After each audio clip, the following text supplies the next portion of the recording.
Well, hello and welcome to DTV. I'm Mark Harmon. I'll be hosting tonight. And it's going to be a fun time because we're joined by Indya Kincannon. Indya is, of course, running for mayor of the city of Knoxville. She's in the runoff that will be occurring this November. Early voting starting October 16th. Indya, it's a pleasure to welcome you to DTV, television by Democrats for Democrats. We always say that.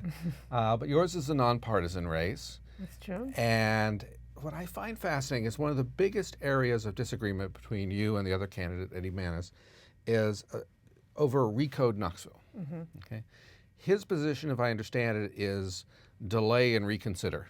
Right. And your position is move forward with it. Correct. Okay, so why is your position the better approach to this? Well, for one, it reflects the will of the people. We've had a years-long process with lots of public meetings, and also the very first draft of Recode has been revised not once, not twice, but 5 times, with a lot of input from the community and a lot of input from our elected officials on city council. They've spent a huge amount of time, energy, and resources studying it, along with other community members, and that's what they're elected to do. And you've seen the document; it's about this thick. I was there for one of those meetings. I'm sure you've been to more than one meeting. Not very many people have the time or energy to delve into it in depth, and those who do went to the meetings and gave their input. And I think it got better with every revision, and I think that it's important to keep moving forward to reflect that democratic process. At the same time, I don't want to shove it down people's throats. When I'm mayor, I'm going to have someone whose sole job is to help implement Recode in a fair, open, transparent manner. And what I mean by that, among other things, what I want that person's job to be is answer any question from the public, find out if someone has a property that they're worried about their own individual, the impact Recode has on their property or properties. This person will answer their questions and not just answer, say, your property will not be affected or your property will be affected and this is exactly how, but listen to the property owner's concerns and say, that's a good point. We hadn't anticipated that impact. We can revise. It's a living document. We don't have to wait another 50 years to revise it. Okay. Most people, I think, are fairly pleased with current Mayor Madeline Rogero. Mm-hmm. But how will your administration be different or in the same as hers? Right. Well, I have been a supporter of Mayor Rogero's, and I worked for her from 2015 to 2018 and learned a lot. I think that she's done a great job leading the city, and the main difference is that I'm going to build on her successes. It's not just going to be like, oh, here we are, let's stay put. We're going to keep moving forward, and I'm going to have a renewed emphasis on economic development that's sustainable and equitable and moving into all parts of town. So I think that's a new emphasis. And also I'm very, very committed to investing in the people of the city. And I want to have someone whose job it is to be workforce development coordinator. And what that means is I have the background on the school board and as a teacher, and I believe the best way we can keep Knoxville moving forward in an equitable, sustainable way is making sure people have access to training, apprenticeships, and opportunities to improve themselves and increase their income earnings. So we do have a huge challenge with affordable housing, and Mayor Rogero's done a good job working on the supply side of that. I want to continue that, but also work on the demand side, particularly connecting people to the trade unions and the apprenticeships through ironworkers. The Building and Construction Trades Council has endorsed me. I'm really proud to have earned their endorsement. And the reason they endorse me is because I believe in what they do. And what they do is provide jobs with great wages and not just jobs, careers. People can start out at age 18, earning $15 an hour and with benefits.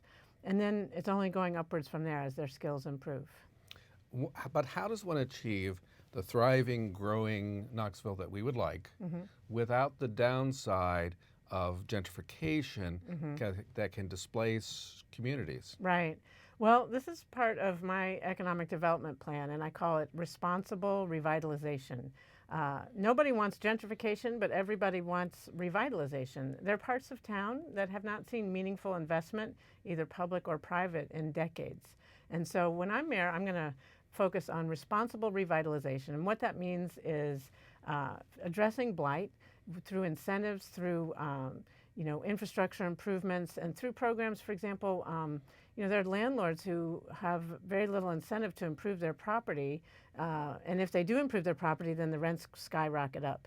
So what if we use community development resources to have a program where landlords, get subsidies to improve their properties, to weatherize their homes so people's KUB bills aren't so high, but then in return for that government grant, they are asked to keep their rents the same or only increase at a short percentage each year so the affordability is the same.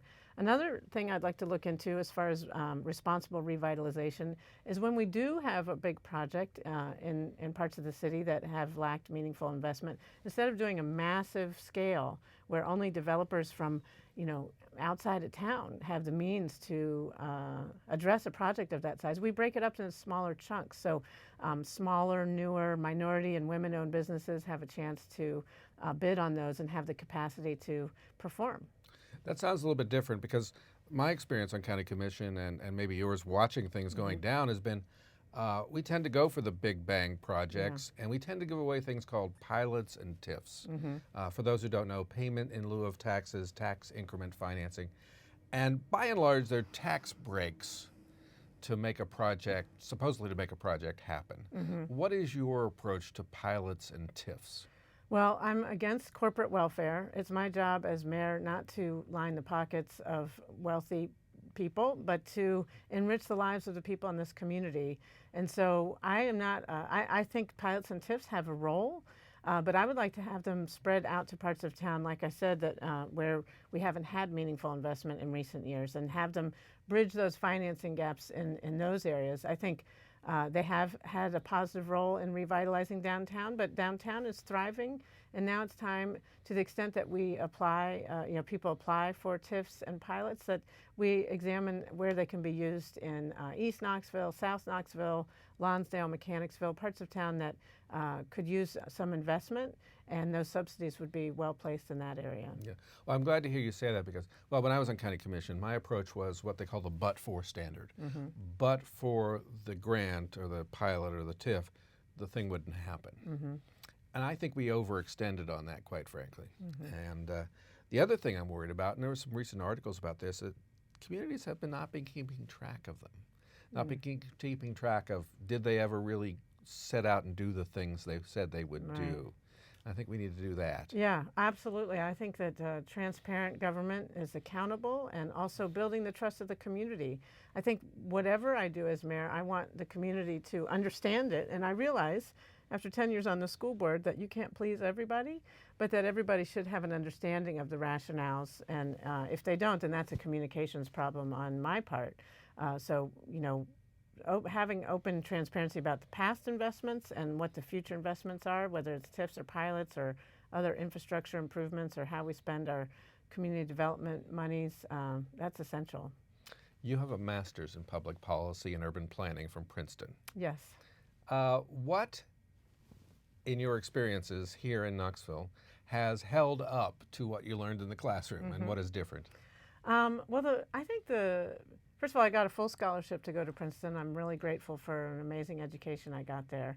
The best thing I learned there was that you have three prongs to effective governance. One is good policy, one is good practice, and the third and most vital and most often forgotten, particularly in the ivory towers, is good politics.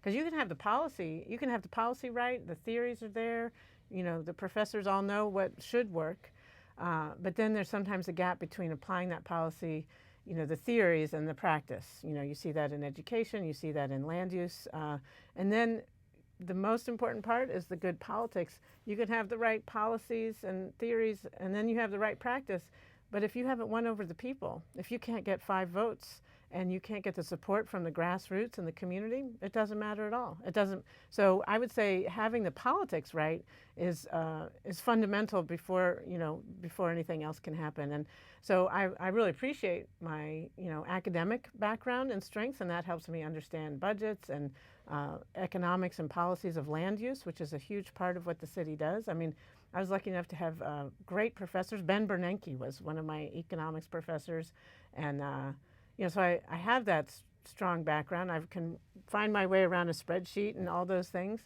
But You're being modest. I mean, Yeah. you were, for the Arizona legislature, you helped develop budgets. Yes, I was a budget analyst for the Arizona legislature for 2 years, helping deal with the legislative budget process for big departments of state government there, Department of Juvenile Corrections and a few others. So yes, I understand now that really well how you have to make trade-offs and that sort of thing. But my 10 years on the school board helped me understand how to build consensus, because as you know from your time on commission, if you just are being right is not even half the battle. You have to persuade your colleagues and the people of this community, and also change. Like there's the art of politics is the art of what is possible.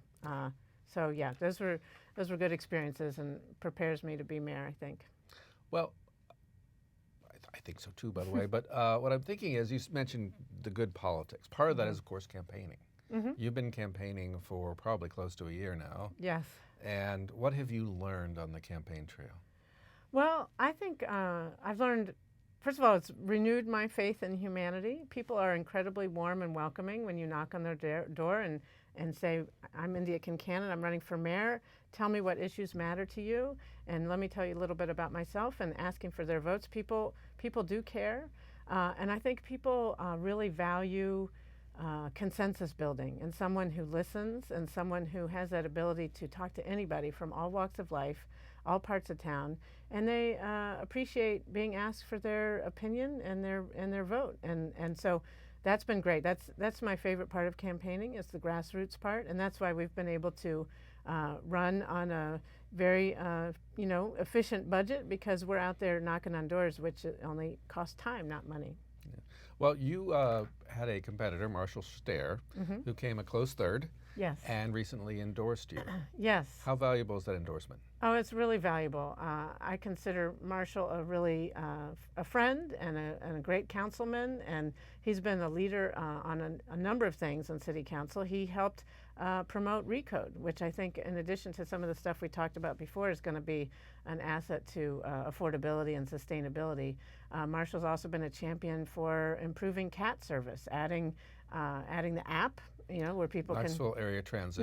The bus system. Yeah, not feline friends. Yes, right. Yeah, thank you. I forget sometimes to speak in acronyms. But so Marshall ran an amazing campaign, and he did come in a close third. So I'm really grateful for his support. He's given me a great endorsement, and he's being helpful in other ways too, sharing some policy ideas and other suggestions. And so if the people who supported Marshall are coming over to our side, that bodes very well for the general. Well, that's what all the analysts were saying. If you get the vast majority of the Marshall Stair voters, you will do well in November. Yes. True. But I'm not counting. Well, an endorsement alone doesn't guarantee that they're going to do that. Yeah, because I wanted to add another element that you probably also thought of. There were people who did not vote back in the first wave, who will be voting in the second wave. They just didn't hear about the first election or weren't that involved or whatever, or maybe are newly registered. I mean, that too. And so you have, there may be 2,000, 3,000, 4,000, I don't know how many you're calculating, who need to be reached who didn't vote in the first wave. Right. We only 19,000 people voted in the August primary. That's about 10%? Yeah, it's tiny, about 10% of the entire population of Knoxville, and that is really low and disappointing that more people aren't involved. We do expect more people to turn out in November, just because more people are used to voting in November. First Tuesday in November, that's when elections are, and people sometimes don't think about voting in August. They're in the middle Thursday in August. Getting back to school, and it's hot, and everything else. So we expect a few more thousand voters, and we are knocking on their doors and trying to reach them through phone calls and knocking on their doors, and I'm sure we're going to be sending some mail and other things too. Yeah. So. Well, one shouldn't mention parties. It is odd that your opponent put the word Republican on his form when he filed. Yeah. when it's a nonpartisan race. It's a nonpartisan race. I mean, I put nonpartisan on my form, although I'm happy and proud to be a Democrat, and have been, and I'm proud to have a lot of Democratic supporters. But I don't know why he did that. Yeah, that seems odd. Another thing that seemed odd is I get tired of many candidates, usually Republican ones, saying, I want to run this like a business. And I think to myself, local government isn't really like a business. Yeah. And I want to hear your notes on the way local government is not like a business. Right. Well, running a dry cleaning business is an important thing to do, and but the tasks and responsibilities are really different. And I would say the main difference is that you have to be not just accountable to the public, but listen to the public and have the public shape what the decisions are. It's an elected public office. You cannot manage it like a business because of that need for public transparency. The other thing is we're not a for-profit. We're running to make the city better, not to earn a profit. I mean, of course, I'm a fiscally responsible person and fiscally conservative. I think you can see that in the way we've run our campaign. But you had the most votes per dollar. Yeah, very efficient return on investment in our campaign dollars. So the city needs to be run efficiently and transparently. But I think the biggest difference between running a small business and running the city of Knoxville is that need to listen to the people and not worry about what Indya, Kincannon wants to do, but what the people of Knoxville want to do and what is best for the people of Knoxville. I would add two additional things. Yeah, let's hear. Most new businesses fail, and you can't afford to let government fail. No. And the other thing is that in an ideal world, every constituent is worth one vote, one moment of your consideration. In a business, your value depends on how much stock you hold, right? Right. So I think those two very big differences say a lot, too. Absolutely. Absolutely. You have to listen to everybody, and when I'm mayor, I'm going to listen and learn from everybody, even the vast majority of the people who don't vote at all. It's important. I've learned on school board that the squeaky wheel and the loudest voices aren't always the ones that have the best interests of the community in mind. You have to listen to everybody, even those who don't always have a loud voice. Okay. Well, let's talk about city versus county. Okay. Frequently, that gets a little bit tense every once in a while, and if recode passes, they'll be doing land use very differently in the old style, and we'll be doing it in a newer style. And there are other differences. But do you see opportunities for cooperation? Can you see yourself working with the county mayor? Yeah. When he's not wrestling. Right. I have obviously met and talked to Mayor Glenn Jacobs multiple times, and I think that we would have a good working, constructive relationship. Some areas of cooperation I see is one in economic development, attracting and retaining businesses. To me, it's a win for Knoxville if we get a business to move into Knox County or even Blount County or surrounding counties, because Knoxville, the city, is the regional center. That's where people come and spend their money. This is the reason they want to have their businesses here. It's because not just of the particular part of town or the county where their industry is, but the cultural life, the Tennessee theater, the urban wilderness, the quality of life that we have here in the city is what is going to keep them here. So I would love to work with the county mayor and county commission on economic development. The other thing I've heard a big demand for is at one point the bus system, CAT, Knoxville Area Transit, had some lines that went outside the city to serve people who wanted to get beyond the city limits. And I would certainly be very open to discussions about doing that if the county will pay for it. Okay. I can't help thinking about campaigning. Yeah. Political nerd. Yeah. And I've had weird experiences. I found myself dancing in front of a high school band one time, and another time at the tail end of a giant cow float. Wow. And I'm sure you've been out campaigning. Yeah.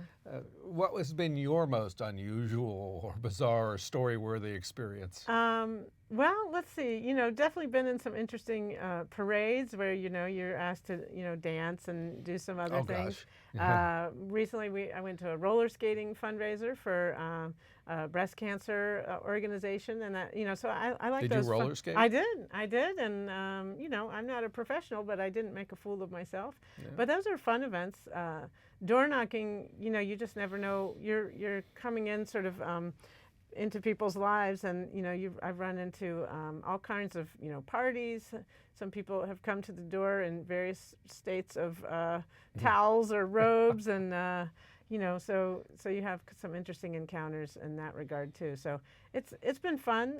There are a lot of very memorable moments, and it's been fun to do this with my family. My daughters have been helping, and my husband Ben Barton, Ben. Oh, yes. He's been canvassing with me more than anybody, I think, and so that's been a very memorable experience. Your daughters seem to be having a hoot. They're just enjoying this. Yeah. I see your posts on Instagram and the rest, and your daughters seem to be smiling all the time about this. They don't see any problem with this.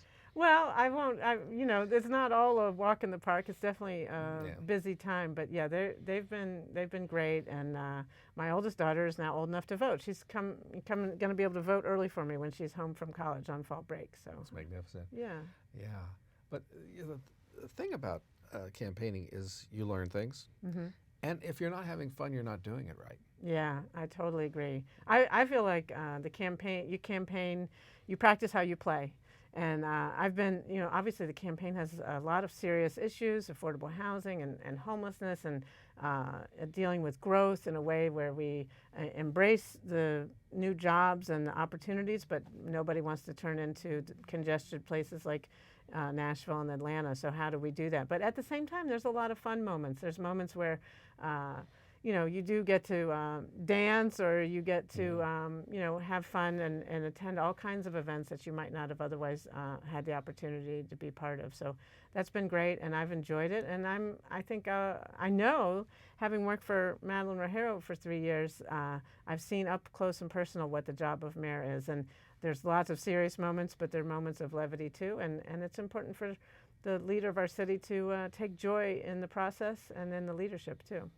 Let's talk about a couple issues that have come up recently. For example, the Coliseum. It is old. Okay. And the city had to weigh various options. Yeah. Okay. Eventually sunk, I think, about $1 million into upgrades and repairs. Right.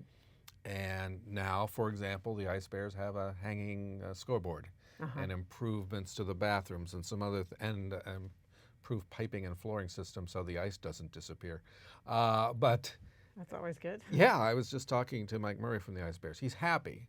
I think he would have liked more upgrades. I think other people would like. Is there any potential to improve the Coliseum auditorium area? Is there some wiggle room in the budget to do even more improvements? Well, I'll have to wait till I am elected to examine all that in great detail. But one thing I think is important is the Coliseum area is.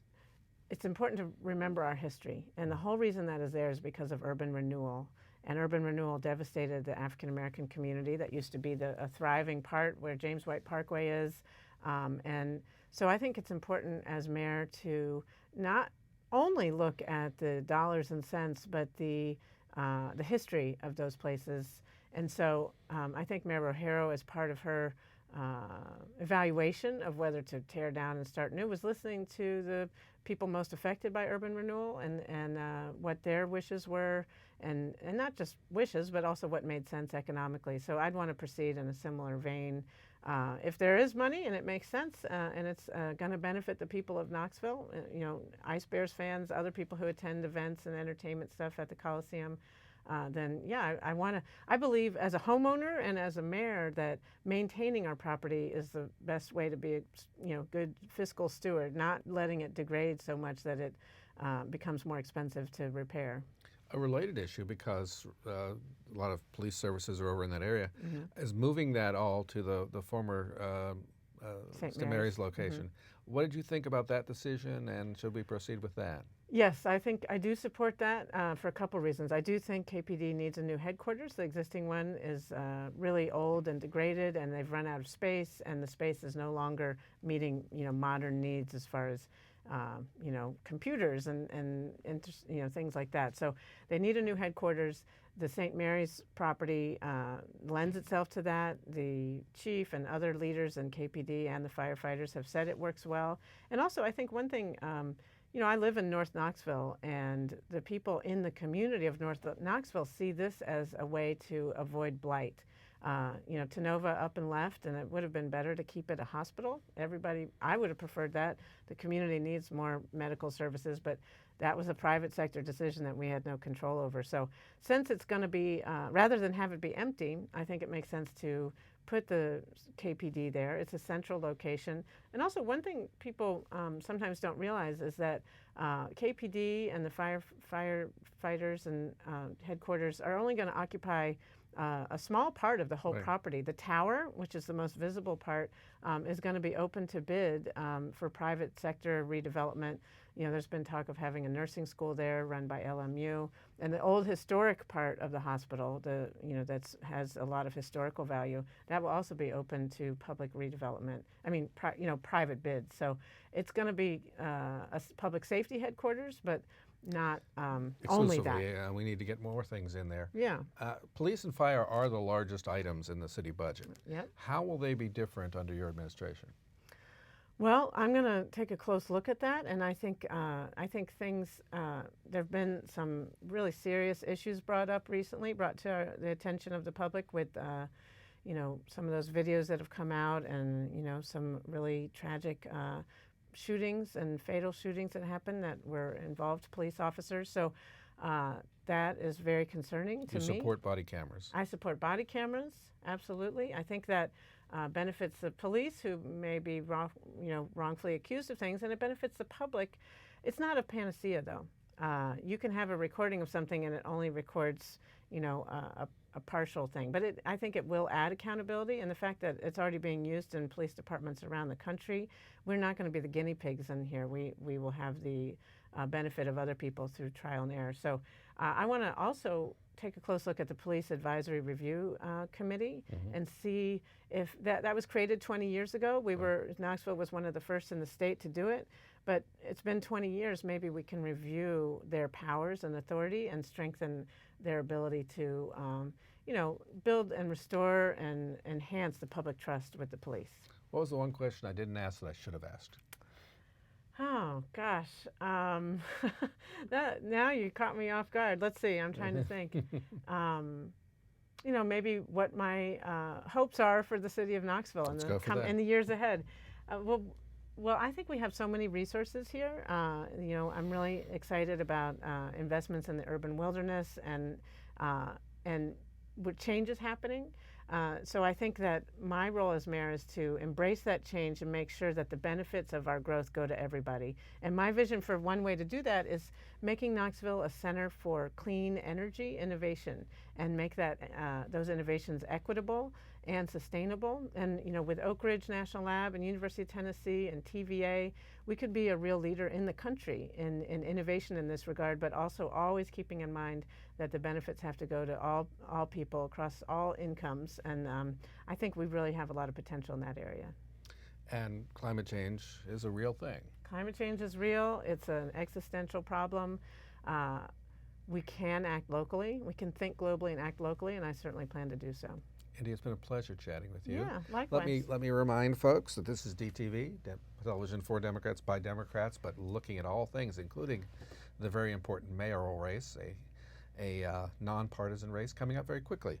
Early voting is October 16th through the 31st at all the usual locations, and Election Day is November 5th. Please get out and vote. It is so very important. We have city council races, 4 of them, 3 at large, 1 District 5.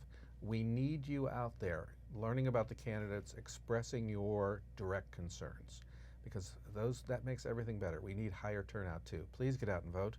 It's been a pleasure talking with you tonight. It's been a pleasure speaking with Indya Kincannon. You've been a great guest, and I look forward to talking to you in the future. Absolutely. This is DTV. I'm Mark Harmon. It's been a pleasure.